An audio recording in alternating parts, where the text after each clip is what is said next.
selamat pagi, semangat pagi Bapak Ibu dan Saudara-saudara. Jumpa lagi dalam Sapaan Pagi Batra Kasih. Kita mengucap syukur dan berterima kasih di hari baru yang Tuhan anugerahkan dalam kehidupan kita. Pada hari ini kita akan kembali memulai seluruh aktivitas hidup kita, dan sebelum kita memulainya maka mari kita membaca dan merenungkan firman Tuhan dalam Sapaan Pagi ini.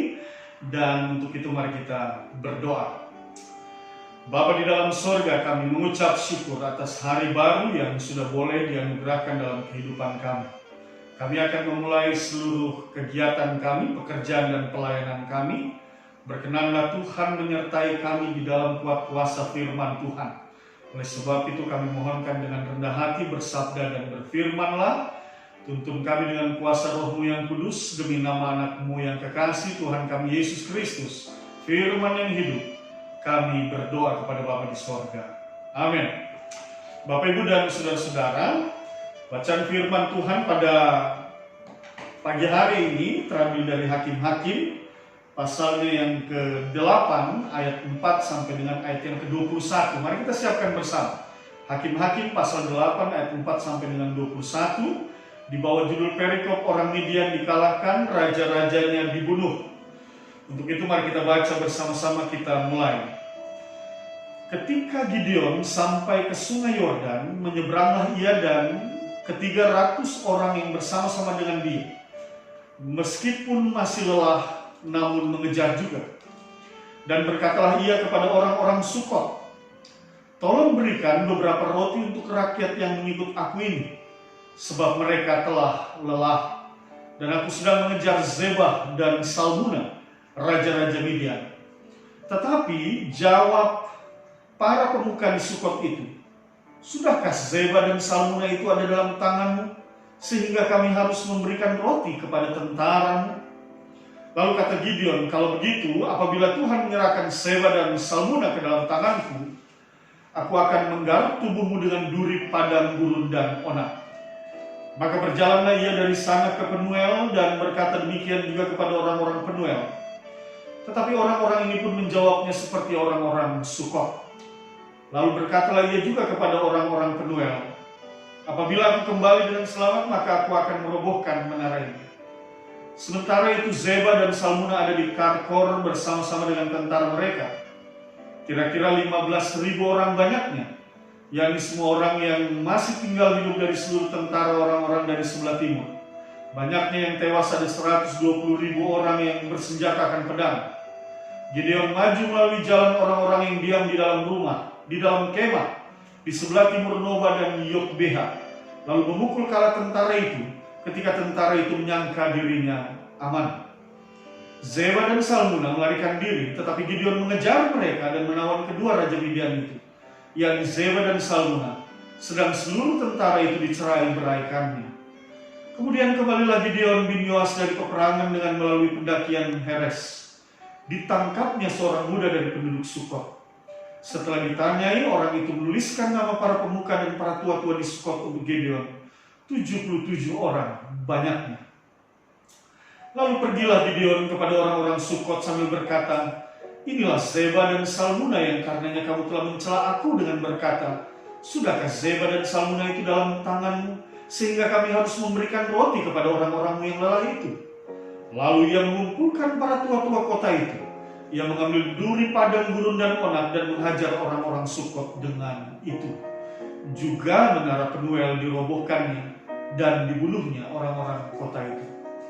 Kemudian bertanyalah ia kepada Zebah dan Salmuna, 'Di manakah orang-orang yang telah kamu bunuh di Tabor itu?' Jawab mereka, 'Mereka itu serupa dengan engkau, sikap mereka masing-masing seperti anak raja.' Lalu kata Gideon, 'Saudara-saudaraku itulah anak-anak ibuku. Demi Tuhan yang hidup, seandainya kamu membiarkan mereka hidup, aku tidak akan membunuh kamu.' Katanya kepada Yeter, anak sulungnya, 'Bangunlah, bunuhlah mereka.' Tetapi orang muda itu tidak membunuh pedangnya karena ia takut, sebab ia masih muda. Lalu kata Zebah dan Salmuna, 'Bangunlah engkau sendiri dan peranglah kami. Sebab seperti orangnya, demikian pula kekuatannya.' Maka bangunlah Gideon, dibunuhnya Zebah dan Salmuna, Kemudian diambilnya bulan-bulanan yang ada pada leher unta mereka. Kemudian berkatalah orang Israel kepada Gideon, biarlah engkau memerintah kami, baik engkau, baik anakmu maupun cucumu, sebab engkaulah yang telah menyelamatkan kami dari tangan orang Midian. Jawab Gideon kepada mereka, aku tidak akan memerintah kamu dan juga anakku tidak akan memerintah kamu, tetapi Tuhan yang memerintah kamu. Selanjutnya kata Gideon kepada mereka, satu hal saja yang kuminta kepadamu, baiklah kamu masing-masing memberikan anting-anting dari jarahanmu, karena musuh itu beranting-anting emas, sebab mereka orang Ismail.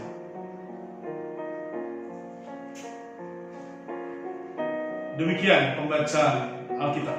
Bapak, Ibu, dan saudara-saudara yang dikasihi oleh Tuhan Yesus Kristus, bacaan firman Tuhan pada pagi hari ini menjelaskan kepada kita bahwa Gideon bersama dengan 300 orang tiba di wilayah orang-orang Sukot, dan mereka tiba di sana dalam rangka mengejar raja-raja Midian, yaitu Zeba dan Salmuna. Dalam pengejaran itu mereka tiba di orang-orang Sukot dan mereka kelelahan, capek dan lapar, sehingga Gideon meminta pertolongan daripada orang-orang Sukot.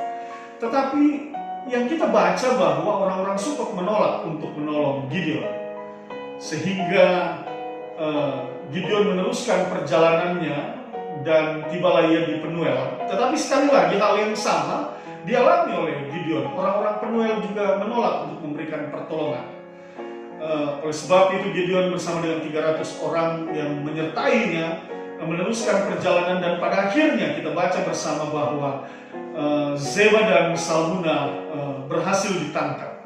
Sepulangnya Gideon dari menangkap Zeba dan Salmuna, maka ia menghukum orang-orang Sukot dan Penuel yang tidak memberikan pertolongan kepada dia bersama dengan 300 orang lainnya yang menyertainya. Ia menghukum orang-orang Sukot dan orang-orang Penuel.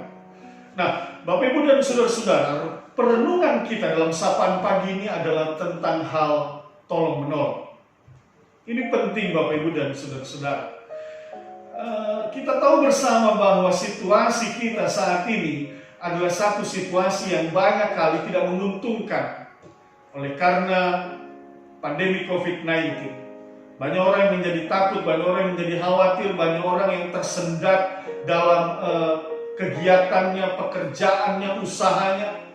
Sehingga sekali lagi Bapak, Ibu, dan saudara-saudara, bisa jadi kesulitan-kesulitan yang dihadapi oleh sesama kita manusia membuat urung setiap pribadi untuk melakukan pertolongan kepada orang lain. Mungkin berpikir, bagaimana mungkin saya mau menolong orang lain sementara kami juga lagi susah, kami juga lagi punya masalah, kami juga lagi punya pergumulan. Bagaimana mungkin kami mau menolong orang lain sementara ekonomi rumah tangga kami juga corak-marik oleh karena terdampak pandemi COVID-19 ini. Tetapi Bapak, Ibu, dan saudara-saudara, lewat firman Tuhan ini saya ingin mengingatkan kepada kita semua, prinsip yang paling melekat dalam ajaran kekristenan itu adalah hal tentang mengasihi. Kita tahu bersama kita beriman kepada Tuhan Yesus Kristus, dan hal yang paling mengemuka dalam ajaran Tuhan Yesus itu adalah ia menyatakan kasih-Nya bagi Bapak, Ibu, Saudara, dan saya. Ia datang ke tengah-tengah manusia, firman Tuhan catat, oleh karena kasih karunia. Ia mengorbankan dirinya di atas kayu salib, mati bagi semua orang berdosa, menebus setiap kita oleh karena ia mengasihi kita. Oleh sebab itu, hukum yang terutama dan yang pertama ia katakan, kasihlah Tuhan Allahmu, dan hukum yang kedua adalah kasihlah sesamamu. Dan di dalam kita menyatakan kasih kepada Allah, dimulai dengan kita mengasihi sesama kita. Itu prinsip sebagai orang percaya. Oke, Bapak, Ibu, dan saudara-saudara, mungkin saat ini kita berada dalam kesulitan. Kita juga punya masalah dalam hal ekonomi.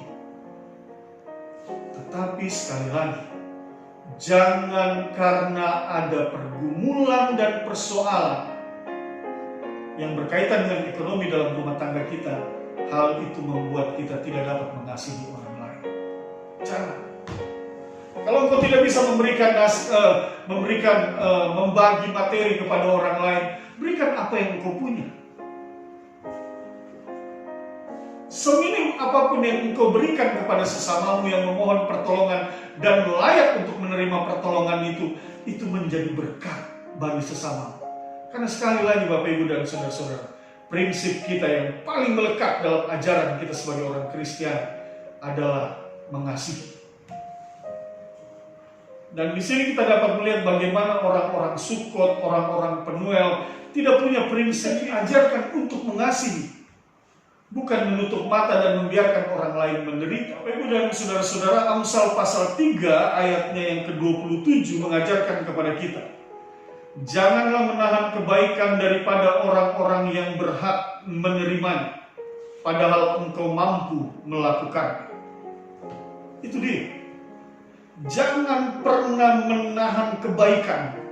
Jangan pernah menahan perbuatan kasih kepada orang-orang yang layak untuk menerima. Mereka yang benar-benar membutuhkan uluran tanganmu. Ulurkan tanganmu dan berikan kasihmu kepada mereka. Sekali lagi, seminim apapun itu yang engkau bagikan kepada sesamamu sebagai pernyataan kasihmu dan tekadmu untuk menolong mereka, itu menjadi berkat dalam hidup mereka. Apakah engkau akan rugi karena engkau sudah mengulurkan tanganmu? Apakah engkau akan berkekurangan karena engkau sudah berbagi berkat dengan mereka yang membutuhkan pertolongan? Bapak, Ibu, dan Saudara-saudara, saya percaya satu hal, engkau tidak akan pernah berkekurangan. Tidak. Karena firman Tuhan juga ajarkan kepada kita dipanggil untuk menjadi berkat, dan oleh karena kita menerima berkat, untuk diberkati, untuk memberkati.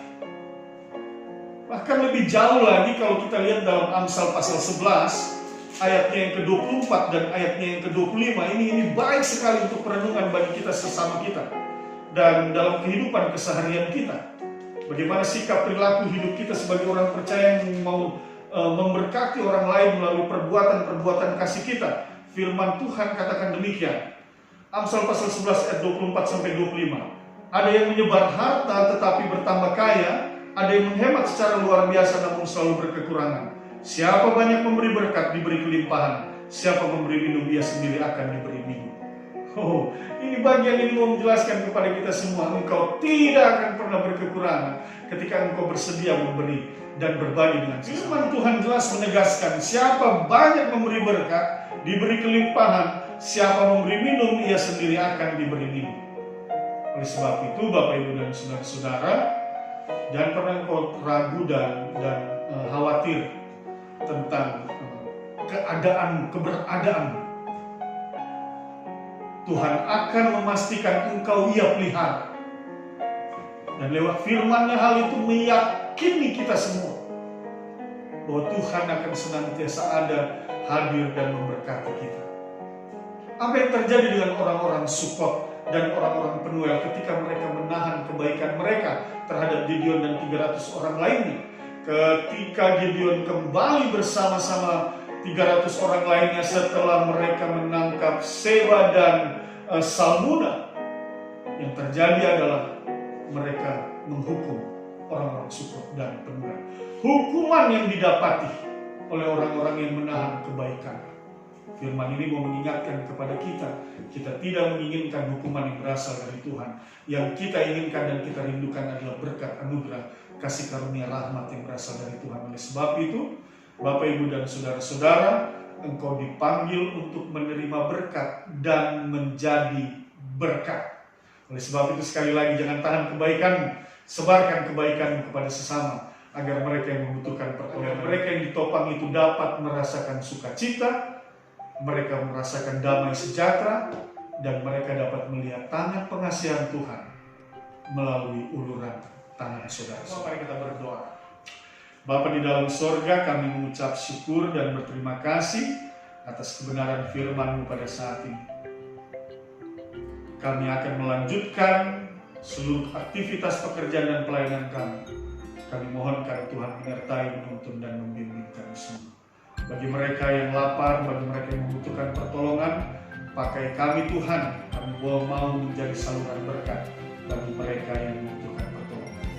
Dan bagi mereka yang sakit dan lemah, Tuhan kuatkan dan sembuhkan mereka. Dalam nama Tuhan Yesus kami mohonkan. Terpujilah nama-Mu kenalah sampai selamanya. Amin. Selamat pagi, Tuhan berkati kita semua.